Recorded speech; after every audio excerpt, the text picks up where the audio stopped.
Hey, hey, hey. Hey, everybody. How are you doing today? Welcome to the new episode of Soaps and Sass. Yes. Beyond the Gates edition. Beyond the Gates edition for the week of April 28th to May 2nd is episode 17. Yes. What a great intro to May Sweeps. Yes. So today's recap will be Short. very short. Don't you eye me. As to the fact that rather than having 5 episodes released this week, which let me just say I'm a little sad because it ruined the flow that I had predicted from last week. Well, yeah. But anyway, I told you don't stick to your timeline in your head. I warned you. They heard it. I did. For different reasons than what happened. Anyway. Sure. So instead of getting 5 episodes, we got 3. Because Tuesday and Wednesday was episodes were preempted by some UFC or whatever. UEFA. Whatever sports thing. So we only got 3 episodes for Monday, Thursday, and Friday. But let's just say it was lit. Bravo. Thursdays and Fridays episodes were lit. Monday, you could care less. It was Friday and Thursday that mattered the most. Unfortunately, the recap I want to give you, I am not allowed to give you, so I'll let Mama Sass deal with it. All I can say, Michelle Valjean and Robert Gutza Jr. and the other writers, y'all came to play. Y'all came to show why you are kicking GH's butt in the ratings and the key demographics. Thank you. Here's a really short recap. Because we got a lot of stuff to break down and we don't want to take up too much time. Brief. Keep it brief. Short recap. Ashley and Derek moved in together. Derek is a nut. Ashley's mother, I don't know what she was thinking. But anyway, Derek came with some ideas. He brought his stuff. His stuff is whack. Okay. Let's just leave it at that. Anita doesn't seem to really want to return to the stage. Vernon seems to be pressuring her to do it. He says, why won't you? And she says, I don't want to go solo. I like performing with my bandmates. He's like, so call them, let's go. And she's like, no, I wasn't very nice. It seems she trashed the relationships with her bandmates when the group broke up. And then this week, the moment we have been waiting for forever, it seems like. It's really only been 2 months. Right. Well, really a month. Started February. Oh, no, March and April. Yeah. Is the anniversary party. Although, yeah, I guess that's relatively new. But anyway. The storyline everyone has been waiting for. Right. The revelation of Eva's parentage. Yes, Leslie, that happened this week, and oh boy, did it deliver. Oh boy, did it deliver. So, that is the end of the recap. Let's go. Okay. Was that short enough for you? No. If you can see the look she's giving me. She thinks I'm pitiful. No, I'm not thinking you're pitiful. I'm just like, you really didn't want to let me have the moment, the brief. Anyway, moving on. All right, so we're going to go by categories because it's going to be faster, and basically whatever we got to say will be delved into based off these categories. So, starting off, comedy moment of the week. Okay, let me start with my comedy moment of the week. Was... They're moving in together.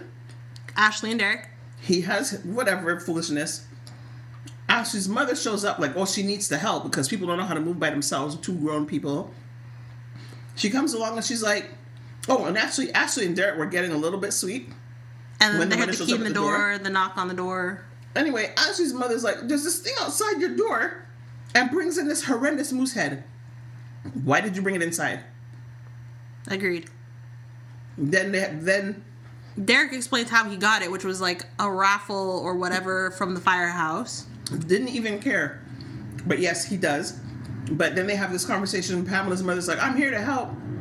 Because they don't agree. Like, Ashley has the system. I have the system for the closet. Everything has its place. And Derek's like, yeah, everything has its place. We're this place. And so... I don't know how that's going to play out. I guess that's the lead up for her breaking up to end up with Andre, but whatevs. That was my comedy moment of the week, was that moose head. Yeah. Let's just say this will be the final time Ashley and Derek get ever mentioned, because really, we don't care. Moving on. My comedy moment of the week, there's 2. The first one, Vernon's face. When Leslie comes through with the mess that she comes through with, and starts telling people about the dirt that she and Ted done be doing back 20 years ago, Vernon has this look on his face, like his eyebrows cock up, his eyes open, white, frown on face, like he was like, what the ass did I just see? What is this foolishness that this random crazy lady is telling about my son-in-law? You know what? Let's think about this for a second before we go too much further. Because we almost have to tell this story from start to finish, right? Just to bring viewers along with us in case they missed the episode, in which case I really hope you PVR'd the last 2 days because it is must-see TV. And as we get to the points, tell which category it goes into. Fair enough. Because, you know, we almost have to start from the beginning where they show up at the club. Fair enough. Eva and Leslie show up. And they're talking. Leslie's in her server's uniform. She's gonna wait in the closet for Eva's signal and then come out. Blah blah blah blah blah. She's gonna get changed in there. So Eva's like, "Great, lock yourself in the room." Well, it turns out there's no lock inside the room, so Eva locks her in with a key. And then she's off doing whatever. Kat makes her stupid remarks to Eva throughout the evening. Whatever. So then when Eva goes to let her mother out, and Eva, all through the episode, Mama, don't do this. She wasn't going to let her out. She was going to lock her in. But she had locked her in already. I don't think she did. Because that's why she had the key. I think she was starting to, but then Mona showed up and got her distracted. Oh. Because she said it was, because at the time she said it's locked, and then Kat busted in, which is how she figured out she was gone. Right. Because if the door's locked, Leslie wouldn't have been able to get out. Well, that's true, because Leslie had said she would call somebody else. But anyway, yes, absolutely. But, So Eva was in the process of locking Leslie in the closet the first time. Mona showed up and distracted her, so the locking of the door never happened. Yeah. Leslie is overhearing certain conversations between Kat and Chelsea, and then the boys, being Smitty and Martin, and then they get dragged away. Yep. And then in whatever moments that are happening in the club as people are talking, Leslie slips out, dressed all nicey, and then Eva's having conversation with somebody and saw her. And no, she's like, oh no, she was talking with Ted and Nicole because they were going to offer her a job and be nice and everything, yes, and get her educated, they were scholarship, exactly.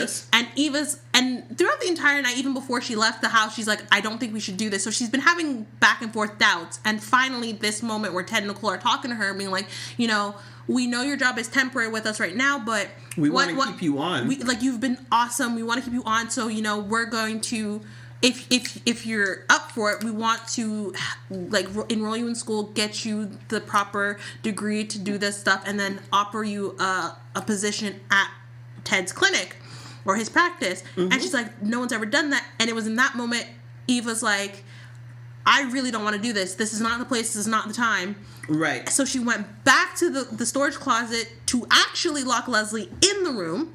In which, as she's doing this, Kat shows up, starts harassing Eva again. But just before you go much further, I want to put maybe a little bit of a villain of the week on Ted for that moment, because and Nicole too a little bit, because they said, you know, we're gonna send you back to school to be, I think it was like a medical transcriptionist or something like that, or, you know, to be able to work in a medical office. But they didn't even ask her if that's what she wanted. Yeah, fair enough. I thought that was a little bit nervy.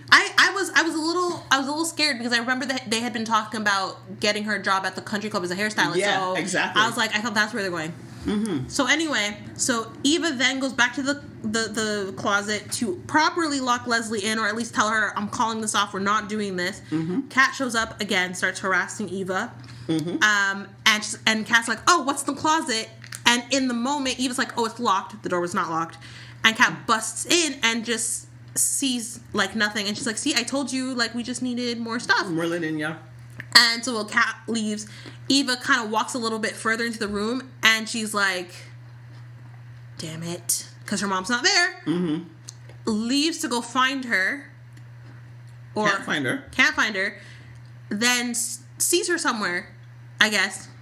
And they go back to the closet because she's like, are you crazy? You promised me you wouldn't leave. And she's like, I know. They open the closet door.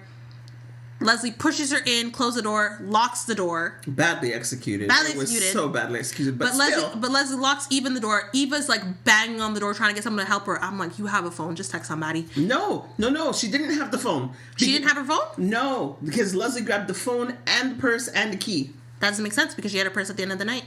Like when she went to go tell Nicole and Ted to leave, she got it back. She had afterwards. Her purse. I don't know if she would have gotten it then. So then if Leslie didn't grab the purse... No, she was holding the purse the entire time because as she's banging on the door, she's holding her purse. She's like, oh my God. Then Leslie grabbed her phone. Because Leslie didn't just grab the key. She grabbed two things from her. Okay, because I'm like, it wasn't her purse. She was that's why I was like, it was so badly executed. So Eva's locked in this closet, banging on the door for someone to help. Mm-hmm. Everybody is like, hanging around, chatting it up.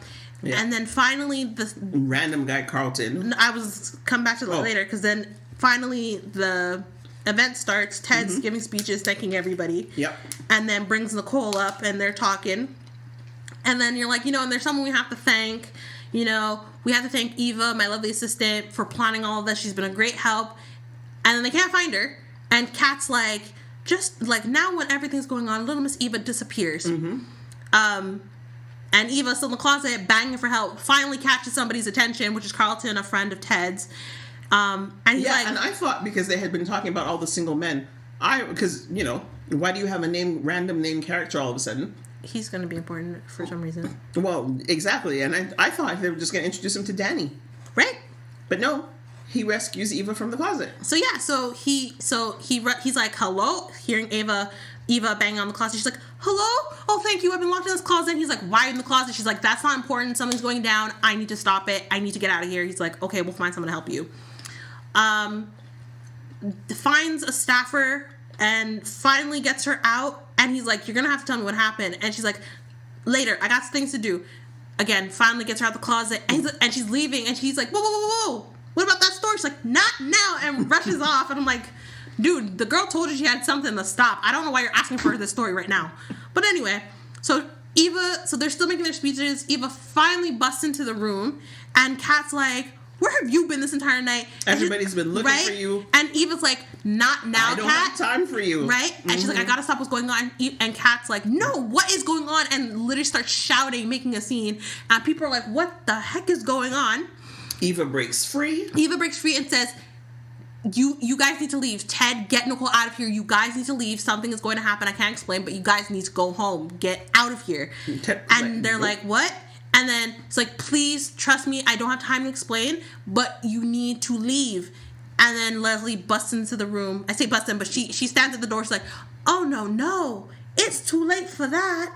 And in her very and this is something that has Mom hot, is she mentioning how some of these actors are acting as if they're in like a stage play or on like whatever, and not like they're on TV. Leslie is the main reason for that. Like, she's so over the top. I'm like, just talk like... It's like, no, you cheated on your wife with me. I got pregnant, and that's your kid. No, she's like, oh, Teddy. Like, don't you know a lover by any other name or whatever, Shakespearean. Like, she's really over the top with it. And just like, oh, Teddy bear. And I'm like, girl, you need to stop. Like, you're like, no. But listen... Leslie was on it. Leslie had her moment, and she milked it for all it was worth. She did. And she told all the dirt. Right? Nobody was left out. Right. And so, as I said, my comedy moment, because of this, Leslie coming in, being all dramatic, Vernon's got this look on his face. What foolishness is going on? As Leslie spouting her truth to the crowd. Right. And eventually, he gets up. Yep. He gets up with the family and says, we're going to handle this. Please, everybody exit the room in an orderly fashion. This woman clearly needs medical attention. And it's like, Vernon, are you Delulu? Does she look like she needs medical attention? The only one in that moment who actually moved was Eva. Everyone just stood there. Right?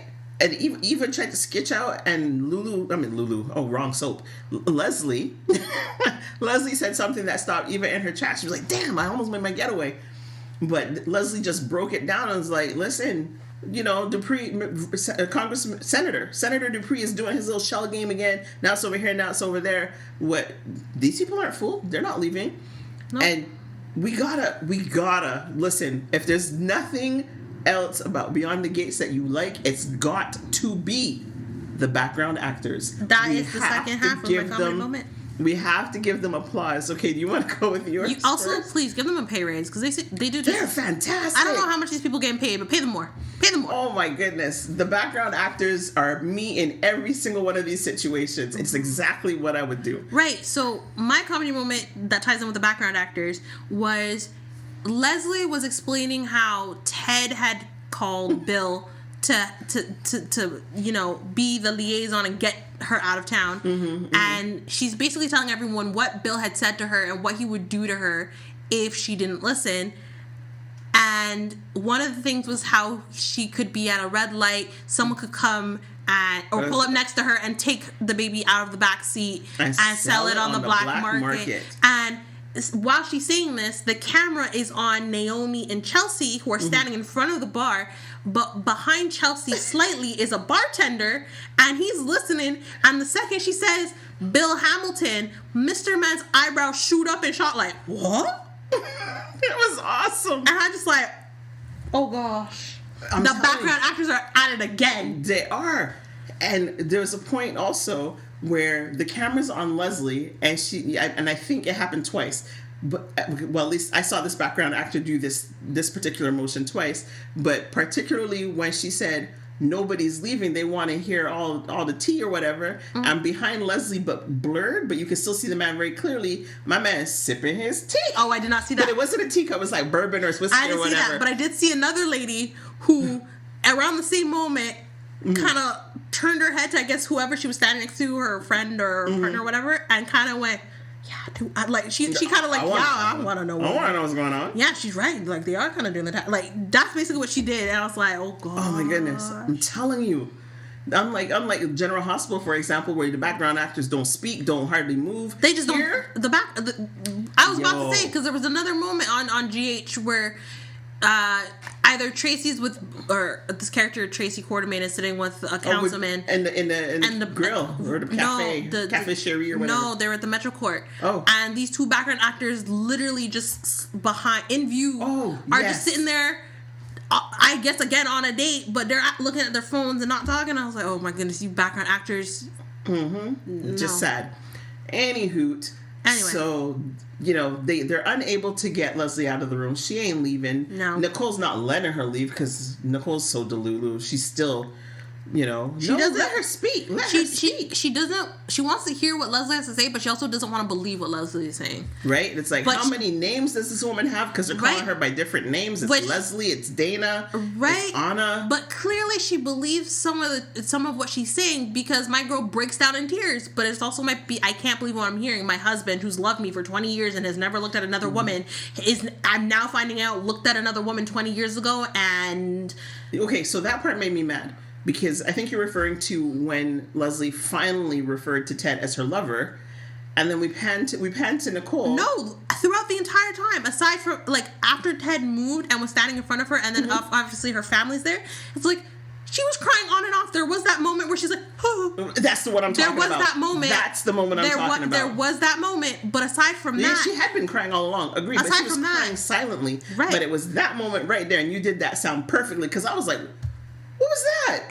What? Not even Where have you been? Right, I'm like, not even and I'm not going to do it super loud because of the microphone, but it was not like, you went, not even not even like a more pained, that was just like a, right, like it wasn't pained enough. Like the love, you're hearing that the love of your life, exactly, who gives you push gifts every year on the day your daughter is born, right? You just hear he did one of the ultimate betrayals to you, and you're like, it sounded like she was fainting or something. I was like, that was so limp. Like there was no pain, right? There was no depth to that. So yeah. I love Nicole. That was weak. I'm sorry. It was. But kudos to Danny. Danny was there. It's like, you're okay. You can withstand this.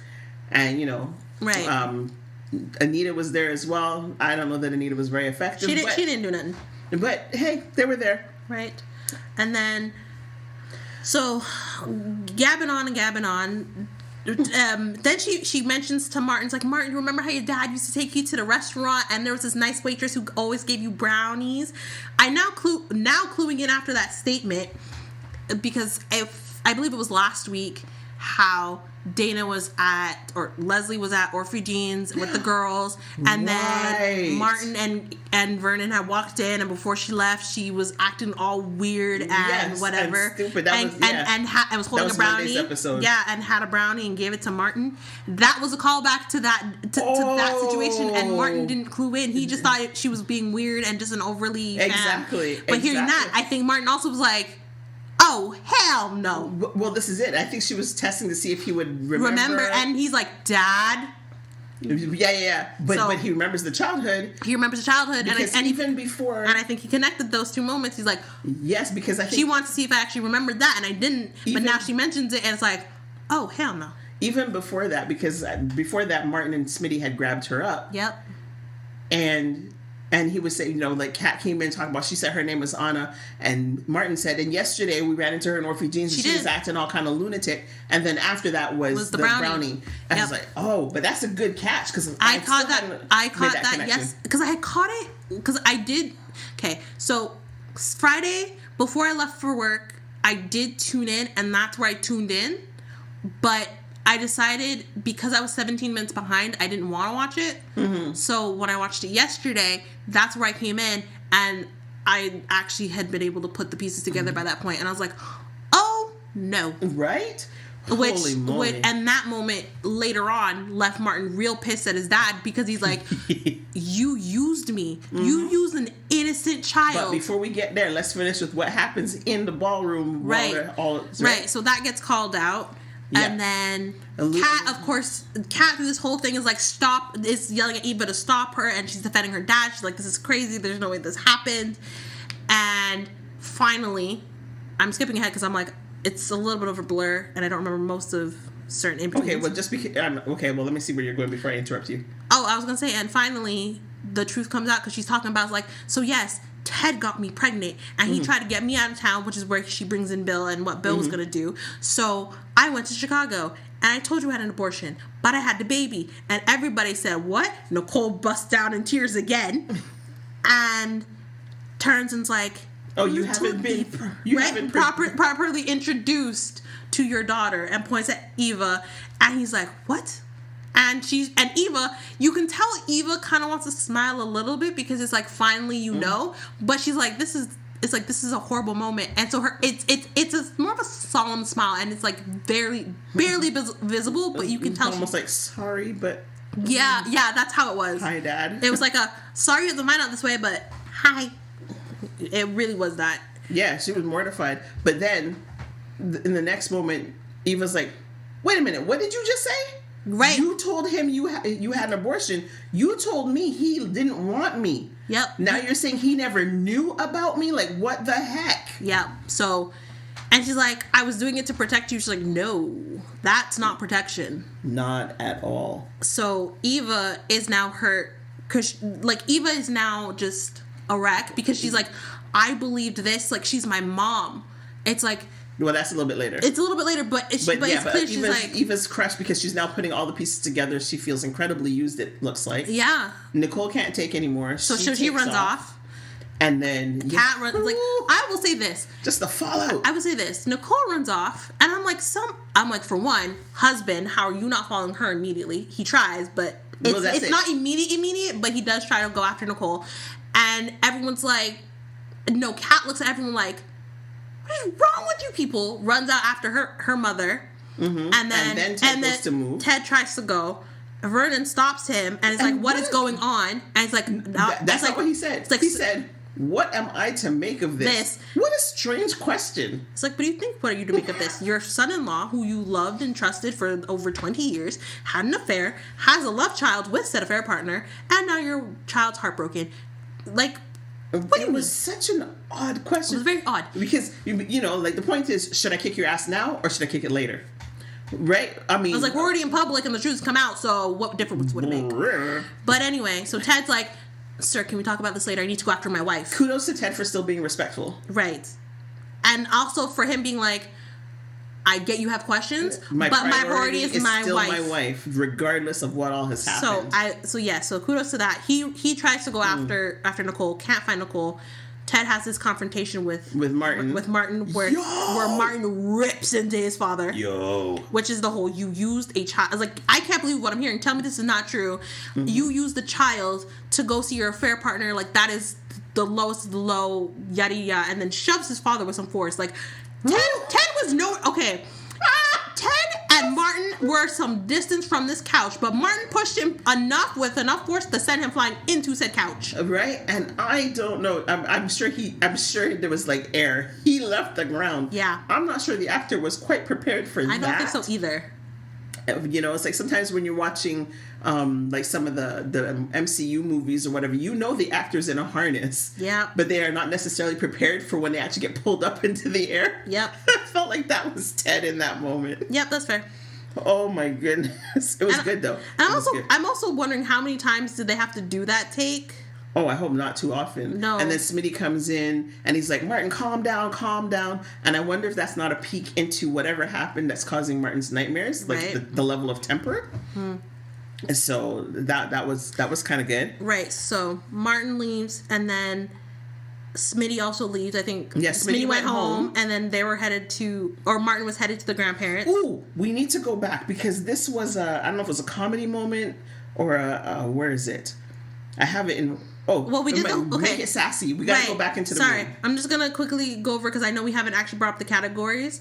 And we did briefly say we'd go over and bring in the categories. So we did comedy moment of the week already.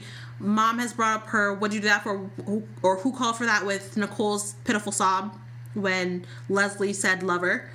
Yep. I want to go into the make it sassy. Yeah, so back in the room. So back in the room when all of this is going down. So Naomi showed up late. Naomi had been caught in court. Showed up late. So Leslie had already started to reveal her secret. Quickly, I'm shouting out Naomi had a beautiful dress. No, we're going to come back to the fashion. We're going to come back to the fashion. Okay. There's no category for it, but we're going to come back. Okay. So Naomi came in. Yes. And as she's walking into the room and she's, here's a little bit of Leslie and her madness. She looks at Chelsea, who has her phone out streaming again, and Naomi tells her, "Listen, do you really want to put this on the internet again? Are we doing this?" And Chelsea's like, "You right." Like, and puts her phone down. She's like, "You right." But come to Lord behold later. Well, I mean, come on, everybody was streaming anyway. Right. I was like, there's very clearly a guy who definitely had his phone out recording. Mm-hmm. But it's like, no, let the stranger record. Don't put our family on this again. Absolutely, because we know Chelsea's following is way bigger than this man's following is bound to be, unless he's a reporter. Right. So I was gonna bring that in. I was trying to figure out how. So thank you for calling that in, because. Yep, definitely. So then they decide, okay, Nicole's run out. Yes. So back to Ted on the couch, because that's where I was at. Unless there's something else. Because I'm like, there's a little bit before, but I don't know how germane it is to the story. But basically, Kat has her moment where she's like, "I told you so." Right. Mona co-signed this, and she's I told them this. I told them this. I told them that. And Mona's like, "I didn't know." Right, because she's like, yeah, and also wasn't Mona the one who vouched for Leslie and everything? Mm-hmm. And Mona's like, "I didn't know. I swear to God, if I'd known, I wouldn't I didn't know they were up to something." And she's like. And later, Anita and Vernon. Yeah, she's talking to Anita and Vernon, and Anita's like, "This is not on you, Mona. You did nothing wrong. You had no way of knowing. Yeah. So please do not hold this against yourself. Don't blame yourself. Don't anything. This is not your fault." And she's like, "Okay, let me know if there's anything I can do for Nicole at this time." And they're like, "Thank you." And Mona leaves. But before all this happens, when Ted's still on the couch before he actually rushes off home. Eva walks in, and he's like, he kind of gives her a look, "I can't even right now. Mm-hmm. I don't even know what to think." And she's like, "I'm so sorry. I tried to stop this. I knew it wasn't the time and the place. I wish it could come out any other way." And he's like, and Ted is just flabbergasted. He really just can't. And Eva said something to him. I don't remember what. He said, I can't do this now. He starts to walk away. Right. And she's like, "Don't you want to know why?" Exactly. That's what it was. And he was kind of like, "No, I don't." Right. But she tells him anyway. But she's like, "She's my mom." Like, she's the only one I had. She's like, and it's like, how could I not believe her? She's my mom. Yeah, she told me all my life you didn't want me. Right. And you can kind of see, like, he's like, I understand. Mm-hmm. And he's sorry because he's like, I never would want you to feel that way. He doesn't say it, but it's clear that on his face he's hurting. She said something to the effect of, I didn't know what to do, or I'm so confused, or I don't know what to feel. And he's like, yeah, you're not the only one. Right. And he's like, I'm so sorry. And then Leslie walks out again and tells Eva she picked the wrong side. No, not even that. It's like, you shouldn't be apologizing to him. You should be apologizing to me. Yeah, basically you picked the wrong side, little girl. You still think that he's the one to... I was like... Yeah. I was like, no, you should be apologizing to her for misleading her and lying to her, making her believe something that wasn't true. Mm-hmm. And blowing up her spot because she could have been in. And I'm sure she'll get in still. Right. But I want to put a pin in all of this story for a minute and just go a little bit on a side story over to the hospital. Oh, right. Right? One of those, again, side stories that really didn't matter, but there's a few things that were happening that I actually want to track.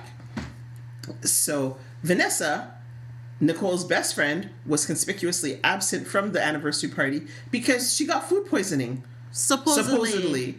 Baby Sass has a theory on what's actually happening, but in any case, she's in the hospital because she ate these bamboo shoots or whatever. No, she ate bean sprouts. Bean sprouts. It was a salad. And bean sprouts, bamboo shoots, same thing, I believe. I'll look that up later. Anyway, and because this gentleman was streaming on the internet, she sees all the nonsense that's popping off at the country club. So she gets herself discharged, I believe, and it's like, calls Nicole, like, if you need me, I'm on my way, I'm free, I'm out of the hospital, whatever. Right, and has a very interesting conversation with This is the thing. So Vanessa is going on and on and on about how unforgivable Ted's behavior is, how dare he cheat, what was he thinking, and Doug is dropping, to me, like, if this doesn't pan out, I'll be surprised. But he's dropping all these less than subtle hints that he is very much aware of his wife's infidelity. Right. Like, he said something... And yes, when Vanessa said it's unforgivable, he said, well, that's a very sad thing. I would hope it's not something that's unforgivable. Well, it was that, but he also said something else, too, and it made her look, or just like, some people, whatever. And she looked at him... What do you mean by that? She looked at him like, oh. And I looked at him like, oh. That's what I'm saying. So I'm convinced he knows. Right, and then said something like, oh, for you, I thought you would keep things like cosmopolitan or whatever. Right, because... And she's like, what does that mean? It's like, well, with Bill and Haley, it's like, you weren't surprised or anything. Or well, it's bothered. Like, right, it's like, well, Bill had done it before, so it wasn't really shocking. The shocking part was he actually married the mistress. Yeah. And Doug's like, well, you never told me. It's like, well, it's not my thing to tell. Right. But as opposed to Ted, who has... doted on his wife for 20 years. Yeah, like, they are the ultimate, like, relationship goals type of thing. So it's like, yeah, what he did? Nah, boss. Yeah. So Doug is, I don't know, surprised, amused. I can't really tell. But essentially, he looked amused, but I don't know that that's what he was feeling. Yeah, but he essentially said, hopefully it's not actually unforgivable and whatever. But in terms of my theory with Vanessa, we will come back to that at the end. Oh, no, why don't we just cover it now? Because I don't want to talk about them anymore. Oh, fine. So Vanessa's in the hospital, and they think it's bean sprouts, but they're like, we have to wait for the test to come back. And then Doug had, I think at that point, Doug had made his... oh, no, it was after. Doesn't matter. What do you think it is? I think she's pregnant. For? I remember, like, my first thought was like, oh, Doug got you pregnant. But, like, no, you slept with Doug one time in that one day. Fair enough. It only takes one time. But nope. She's pregnant with Diego, baby. All right. Which is why I'm like, I was kind of waiting for them to be like, it wasn't the bean sprouts. Well, how do you know that? Because you're pregnant. It's like, what? No, that didn't happen. Which is why I also thought he would have been like, which is why I also thought the mentioning of the not so subtle comment of the infidelity is why I thought it's like, oh, you just didn't tell her. Oh. Right. But no, nothing has come up to say that she's pregnant. But I still think my girl pregnant. Okay. And Diego de Fada. Now let's go back to the anniversary party. Right. So Ted has left. Leslie has scoffed in her daughter's face. Right. So I guess now we're at the point where Eva's sitting on the couch just kind of lamenting her fate and how badly things turned out. Or actually, no, let's go a little before that, because before that happened, Andre was talking with Danny. And here's the thing, Yeah. we can keep it very brief. They were basically talking, and Danny was like, I'm so surprised at all of this, because it's Ted. Mm-hmm. And kind of sort of comparing him to Bill in a sense. But, oh no, they're talking about how, like, do you think Bill actually did the threatening of her child? Like, I knew he had a questionable morality, but I don't know. Or I don't, so there was all of that. Yes. And, anywhere they're talking, and Andre's trying to be like, look, try to keep an open mind or whatever, trying to not downplay, but kind of make it, not even make it better. I don't know how to explain it, but he's trying to have Danny not be as mad at Ted. Yeah, it's like, look at the evidence. For these past 20 years, you could not find a more devoted husband. Thank you, that's what I was saying. And then, and I was wondering if he was going to say something that was going to have Danny clue in that he knew. Well, I thought, because I'm like, this was it. Because Danny did say to him, "Why aren't you angrier?" Right. And I was like, and then he came up with the response that he did, and I was like, oh, okay. Yeah, absolutely. So, but I really thought she might have clued in. Yes. Now, while all this is going on, and I don't know if it's particularly germane to the story, but we know that Bill had not forgotten, because over on the other side of town, Bill and Haley are together, and short version, they're playing this game of 20 questions, and Haley figures out that Bill cheated. Sorry, Ted cheated. Ted cheated. Yeah, because Haley was like, why, you're at the engagement party. He's like, I'm surprised it even lasted this long. He apparently has a tell, so she figured out the cheating and whatnot. But then the girls... Well, that's going to come later. We'll come back to that later, but... Yeah. So we know that Bill remembers all of that. Yes. Right. So back to Eva on the couch. Andre comes in. They start talking. Oh no, she sees Mona. I think he came second. She sees Mona. Mona kind of gives her a look. I thought Mona was going to walk over to her. I really did. It was 75-25. I'm like, right? Mona's either going to walk out or Mona's going to walk over. Mona was looking at her like with a little bit of pity, a little bit of sympathy, and then anger won out. Yeah. And side eye and pivot as we do. Yeah, I find it interesting though, because Kat had made a comment. And it was the comment about, like, oh, Mona vouched for Leslie and everything. I'm surprised no one questioned. It's like, wait, did any of you have, like, not even, it's like, did either of you have anything to do with Laura?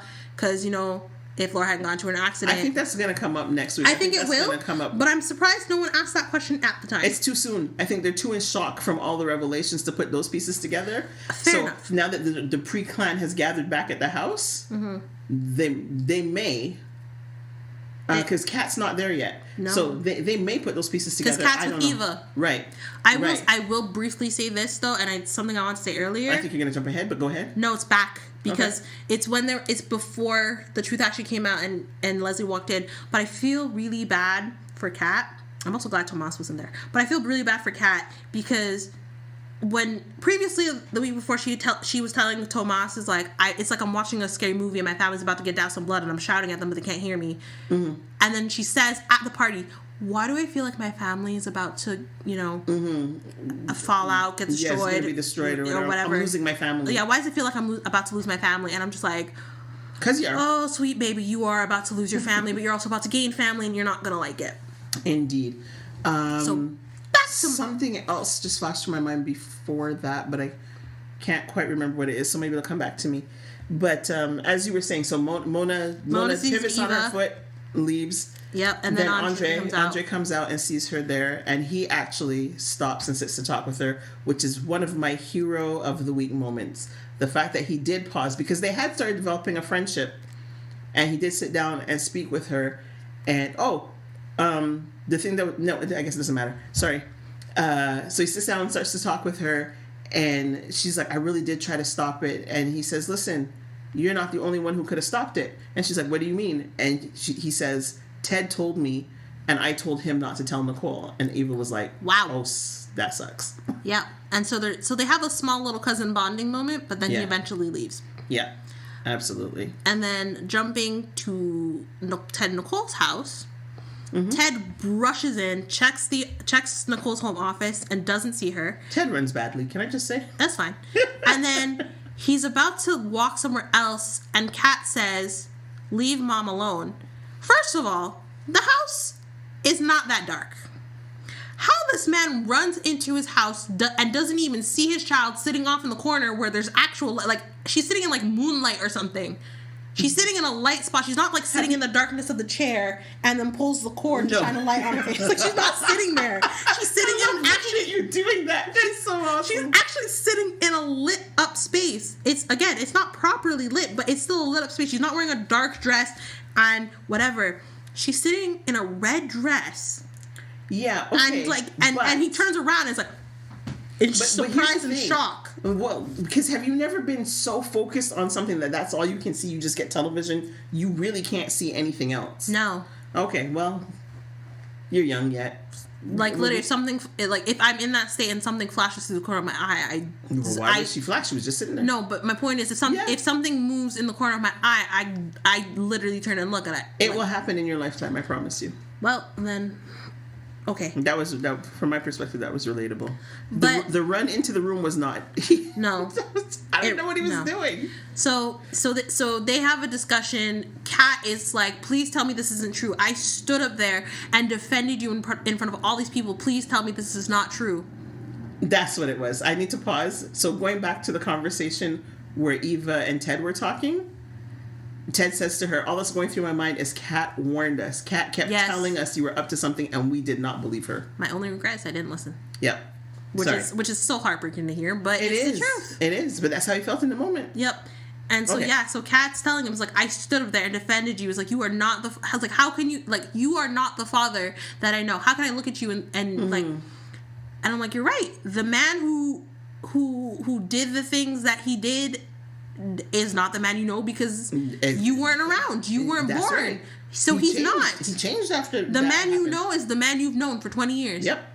Unfortunately, his past actions have caught up to him and he's paying the consequences for it.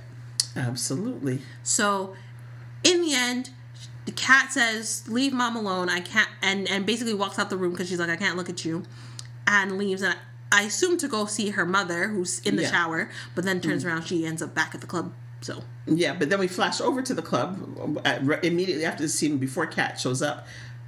Delulu Leslie's over there celebrating her great triumph and victory and whatever, and she's sitting down, and then she has a Delulu. Oh my goodness, I wrote it down. A Delulu dream, not a daydream. A Delulu dream. That's what I'm calling it. I think it was a fantasy moment. Whatever, she's daydreaming. But it was Delulu because I for a moment I actually thought Nicole had done a loop. Like I thought she actually came back. Right. But I clued in once Nicole started saying it's like, oh yes, Ted deserves a woman like you. He became boring after everything, and I'm like, okay, Nicole might be hurt, but she's not gonna say that. And I'm like, oh, you're delusional. You're imagining this like they know, like Kat did with her imaginary conversation with Tomas. Oh my goodness. But yeah, absolutely. But the one thing that Nicole did say in the fantasy that I totally agree with, I'm not fighting with you over any man. Yeah, I agree. That's the other thing that made me believe it was Nicole at the first. Is that she said, I'm not going to fire you for his affection. You know, and why should we? If that's his choice. But he made his choice 20 years ago. I understand Nicole's hurt, but like, I hope, anyway. Right. So Leslie in her daydream or fantasy dream is the Ketsukuka Delulu of the moment or Delulu of the week. So after that happens, the family meet up. So everybody excluding Ted, Kat, all meet up, and Smitty, of course. But everyone else meets up at Vernon and Anita's house. So Martin, Vernon, Anita, Chelsea, Naomi, and Danny are all at Anita's and Vernon's house. Yes. To talk and go over the plans and whatnot. Yeah, wow. And I didn't understand this at all. It's like, what do you think you're gonna do? What plan do you need to come up with? I don't know. How are we gonna help Nicole? Like that? How are we gonna stop this from entering the press? Whatever. But they're circling the wagons, and this. I will say one thing that I found, which made sense. So I guess you could say make it make sense, but it actually did make sense. So, was Naomi and Chelsea kind of whispering, and they're like, do you think what she said about Dad was true? And then Martin just being like, ask him. Oh, just straight absolutely. Up, ask him. Yeah. Don't beat around the bush. Ask him straight up. Yeah. So and so they texted Martin him. came in like really hot. As he should. Ask him. And I'm like, okay, we'll ask him. But see, what didn't make sense to me in that was the fact that they texted him. Oh, not call him. Yeah, why wouldn't you pick up the phone and call? I don't care what time of night it is. Why would you send that by text? But then you flip to Bill. I thought they were going to FaceTime, though. Something. Well, I mean, we've done FaceTime all the while, so that's why I why thought they were not? going to FaceTime. Right? But I was just completely confused by why did they text, or why did Naomi text? And so you flash over to Bill at his place, right? As we know, he's just told Haley this whole thing. And then he picks up his phone. And he's like, Lord have his mercy. Right? That's not what he said. I think he said something like, sweet baby Jesus. He said, holy hell. Yeah. And so then he explains to Haley that the woman has resurfaced and basically all the dirty laundry. All the dirty laundry's out in the open. Threw it out on the lawn for everybody to see, and she called my name in it.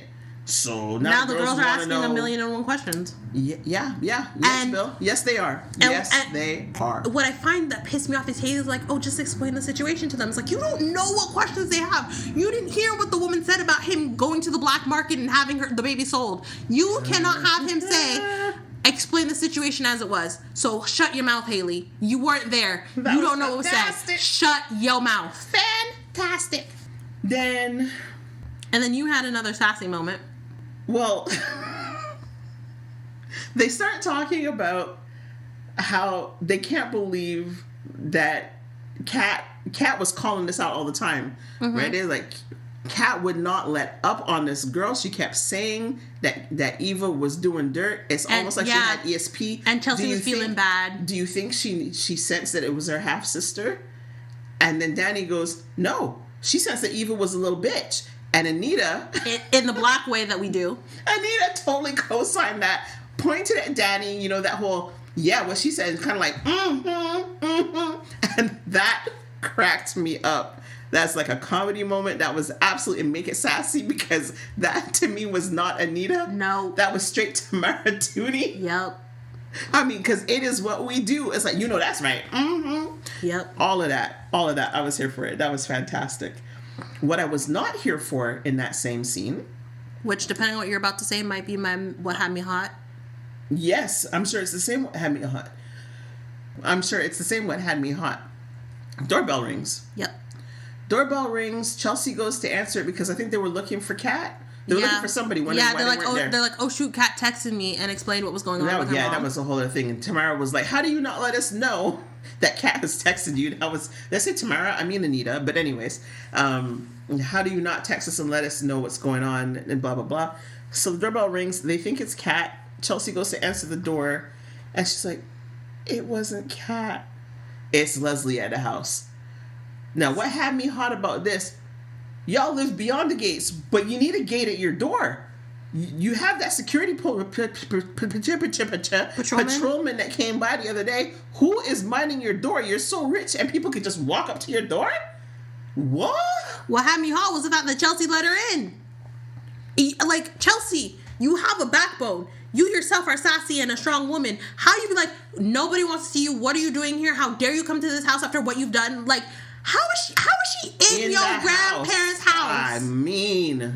I mean. No, because if I'm at my grandma's house, can't happen. If I'm at my grandma's house after some bacchanal confusion just happened at whatever event, and we're there together trying to figure out what the hell just happened, and her doorbell rings and I go to check it out, and I see the person who caused said bacchanal confusion, first, the door is either getting closed in your face, and if you try to stop it, I'm going to be like, very loudly so people can hear, nobody wants you here. What the hell are you doing here? You should not be here after what you just pulled.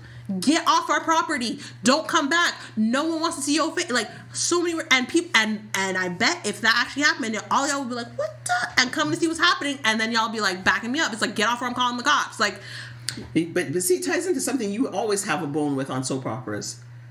Don't they have a peek hole in their door? Yeah, that's the... You don't have a ring camera? Like, you don't have a security camera at your door? You just pull the door? yeah, this is something I've said multiple times. Oh my goodness. And I will say it again. If you have a peephole, if you have frosted glass or whatever, or double-sided windows, I don't care. If you can see who is on the other side of your door, use the thing that allows you to see who's on the other side of the door so you can know whether or not to open the door. Because also, y'all live in America. Okay, let's leave that one alone. Okay, so now. He's lucky nobody pulled out a gun. Do we want to go into villain of the week? That's the only category we have left, really. And then we can talk about the fashion. I have one other hero of the week. Actually, we didn't talk about heroes of the week, but we did briefly talk about, for me, one of the heroes was Andre because he stopped to talk to Eva before leaving the party. My hero is slightly Eva because she did try to stop it. Absolutely. Like, yeah. Yeah, I'm going to give her all the kudos for that. But we missed one part, though. It's the end where Kat actually goes back to the club and runs into Eva. Yes, yes. And so Kat goes back to the club for her purse, which I'm like, oh my goodness.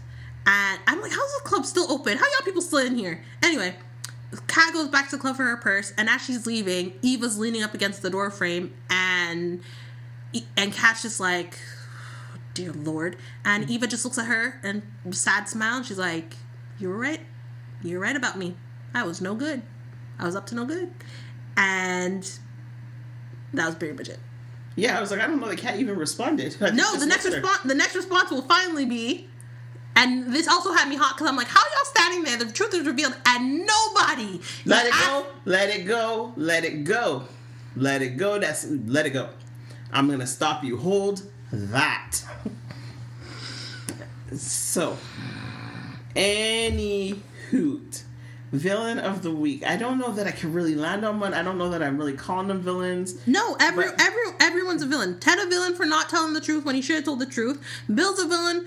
Granted, we don't know if he actually said what he said. But we don't have a whole heap of doubt on it either. Like, no, he said something threatening. We know that for sure. Right. And then Leslie, market? I don't know, but and Leslie for sure for just ratting out the dirty. Oh, I forgot. Carlton's also the hero of the week for letting her out the closet. Okay, sure. And she's stuck in the closet. I know we said we weren't coming back to it, but I'm randomly throwing Derek in there as a villain of the week because what the heck? Moose head? The moose head, we're gonna throw things wherever. Derek, stop it. The whole my lease is up, so I want to move in with you. I'm just like, y'all just need to look for a bigger apartment. Like, I don't even know, Okay. Okay. Then so I have this other hero of the week, which is just gonna take us right into fashion. Fair. So this is like a random silly hero of the week was the flapper curl on Kat's hairstyle. I don't know how it's the hero, but go on. Well, just because it had me fascinated, it caught my attention, and I kept watching it because this curl, first it was curled to the back, and then it was curled to the front, then it was curled to the back, then it was just kind of droopy, then it was curled to the back. So that's why it's a hero, because it had my attention. And it just kept making you laugh, I assume? Oh, well, I was just confused. I'm like, come on, how many takes did y'all do? It just had me locked in. So, but the fashion, oh my goodness. Now, listeners, I'm just going to tell you straight. I am not a fashionista. I don't know much about style, so I keep it very basic and classic. It's like jeans and a t-shirt. That's my go-to. Top is blue, pants are blue, let's go, right? I may go with a yellow or purple because it's complementary color, but I don't really... No, if we need fashion advice, we go to Auntie's ass. Yeah, I keep it very basic. It's a one-piece dress, a top and a skirt, maybe, but even then, don't wear heels much, okay? So I'm completely fascinated by the fashion on Beyond the Gates. There's this guy, Sly Huncho, that I follow on YouTube who gives haircuts to men. And, he's got the sharpest razor in the city. And so because I watch him, I'm fascinated by the men's haircuts and their lineups and all of that, right? Is it, they drop the line just below the occipital bone. The men have tight hairstyles, okay?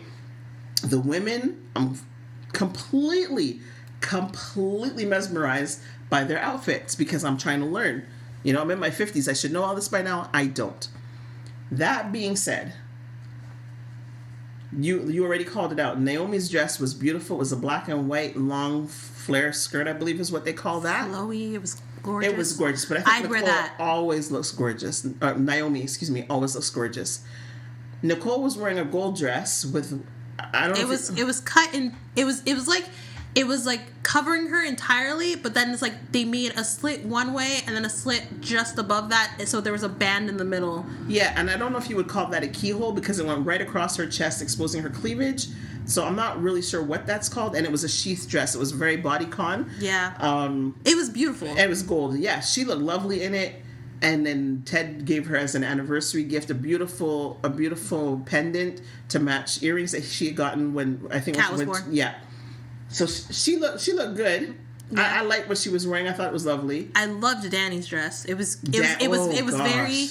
I don't know if this is a Chinese look. Yeah, I was gonna say I don't know if this is still an appropriate term to use. But to me, it looked like the outfits, like the neck that they have on Chinese jackets and stuff. It has that. Yeah, because I was gonna say it's a little bit geisha, but no, I don't know. No, geisha's really. Japan.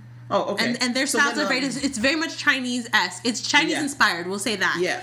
A beautiful red. Yes. And like even her hair, she had a nice hairpin in to give that. Yes. It was with a twist. Yes. Danny's outfit. She looked fantastic. I wasn't a fan of her bracelet. That was very big bracelet. Is that the double loop? Yes, I wasn't a fan of that bracelet.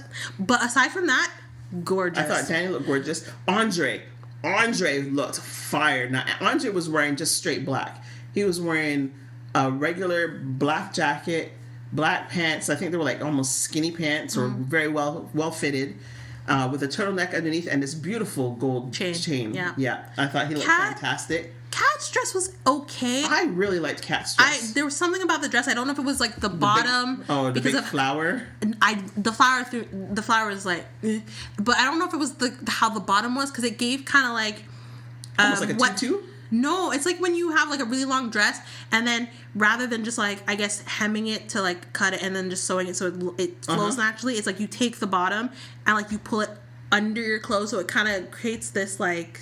Oh, right. Okay, so it's almost like it was. I don't know how to explain it, but like a floof. Yeah, it was weird. The bottom just didn't sit right with me. And like she was gorgeous, but I didn't like the dress. I'll just say that. I like the dress. Wasn't a fan of the dress. I like the flapper kind of look to her hair. The flapper was good. I just wasn't. I think it's what they call it a pin curl. Yeah. She had this pin curl down. Chelsea's dress was nice. It was interesting. The two tones was questionable. I did not like the two tones. But I liked the style of the dress. I like the style, and in fact, I was so put off by the two tones. And then there's this, I think it's when she was standing with Danny at one point, but whatever. And she crossed her arms and it actually hid the second tone. And I was like, that just looks amazing. And then she uncrossed her arms like, oh right. Oh. And then she had like these suns on the dress. And I think they matched her earrings. So that was kind of cool to match the earrings to the actual jewelry on the dress. Anita? I hated Anita's outfit. Thank you for saying it because I did not like it. I didn't think it was flattering to her at all. And oh my goodness, I wanted to rip the necklace off her neck. Now, I don't know why they're doing this, but Anita's necklaces tend to be big and chunky, and I find them very gaudy. I don't care for them at all. Sometimes her earrings are too. There was one, and it was like, I kept looking at the earring weird because it was like, I guess it was like, the best way I can explain it is like, it was a Christmas tree bauble. That's what these earrings looked like, and I was like, no. Yeah, so I don't know what that's supposed to be, but I don't like it. No, I was like, just because she's rich does not mean she needs to have all these chunky jewelry. No, it's like, please stop. Yeah, no. The other dress that I really liked, Eva looked good. Stunning. I'm personally not a fan of the feathers. Just me. I'm not a fan of feather. Just right at the bottom, the ostrich feathers. Ostrich feathers on the bottom and her sleeves. I've never been a fan of that. Yeah, I agree. But aside from that, she looks gorgeous. It looked amazing. Great shoes. Leslie had bought her these lovely earrings, almost like the Olympic rings. And the necklace was gorgeous as well. I don't remember the necklace. The necklace was like almost like one of those African bands. Oh yes. I did like that a lot.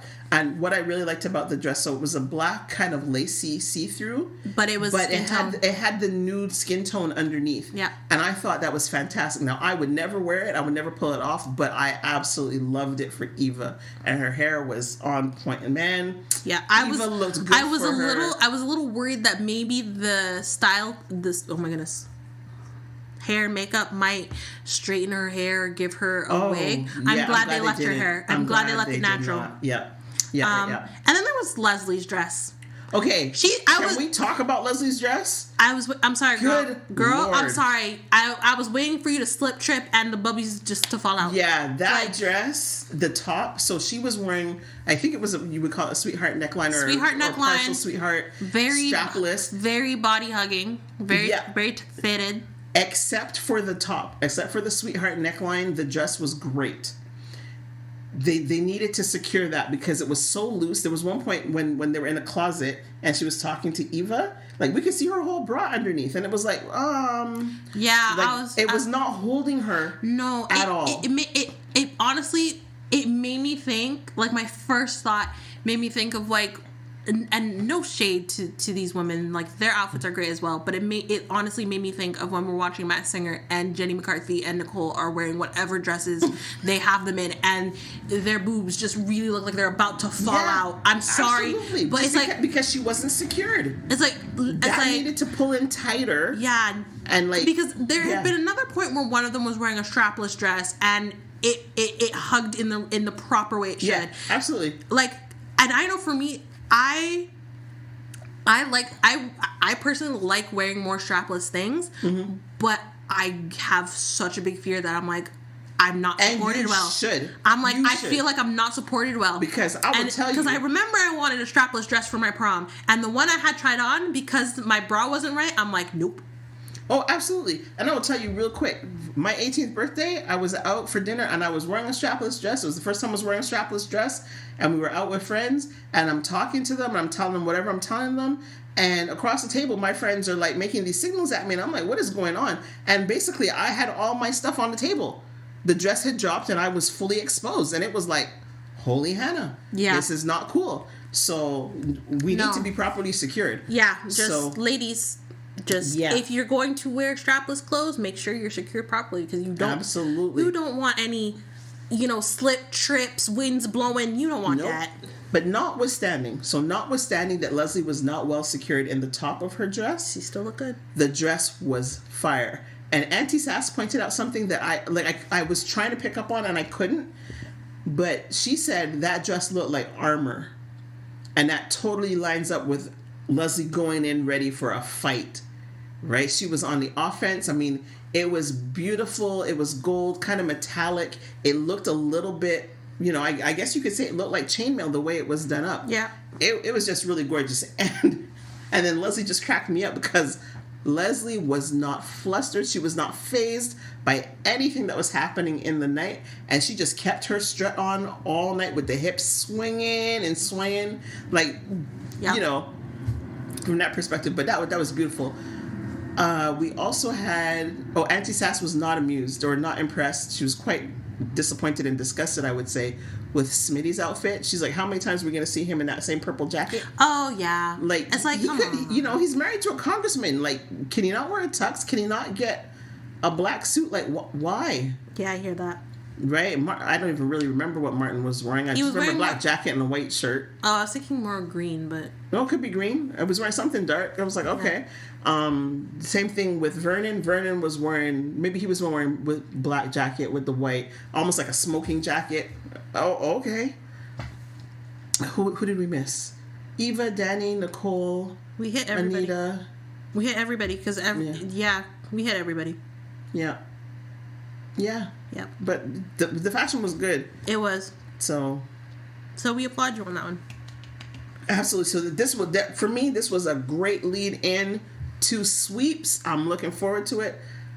I had only kept watching because I was waiting for this reveal. Yep. Now I'm curious about the fallout, so I'm still going to stick around. I'm a little bit invested in Eva. Well, actually, I'm a lot invested in Eva. I ain't going to lie. And also... Eva, I hope you are nominated for a Daytime Emmy because you did fantastic this week. Like, this is an Emmy reel submission. Even if it was only 3 days. Yep, absolutely. Just fantastic job. Yep. Fantastic job. I agree. And one day we'll do a special episode on the overacting, underacting. We'll see. And just right. We'll see. Acting. Yeah. All right, guys. So woo, that was a lot. It was a lot. And we'd like to thank you for tuning in to this week's episode of Soaps and Sass. Mm-hmm. And we hope to see you here again for more soaps.